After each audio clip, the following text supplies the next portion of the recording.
திமுகவை விமர்சித்து பேசினால்தான் அடையாளம் கிடைக்கும் என்பதால் புதிதாக கட்சி தொடங்கியவர்கள் திமுகவை விமர்சிப்பதாக நாடாளுமன்ற உறுப்பினர் கனிமொழி கருத்து தெரிவித்துள்ளார். கன்னியாகுமரி ரவுண்டானா சந்திப்பில் உள்ள முன்னாள் முதலமைச்சர் அண்ணாவின் சிலைக்கு திமுக நாடாளுமன்ற குழு தலைவர் கனிமொழி மாலை அணிவித்து மரியாதை செலுத்தினார்.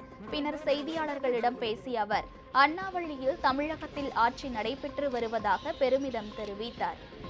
யார் அரசியலுக்கு வந்தாலும் திராவிட முன்னேற்ற கழகத்தை பற்றி பேசினால்தான் அவர்களுக்கு ஒரு அடையாளம் கிடைக்கும் என்பது மிக தெளிவான ஒன்று. அதனால் எல்லோரும் எங்களைத்தான் விமர்சனம் செய்வார்.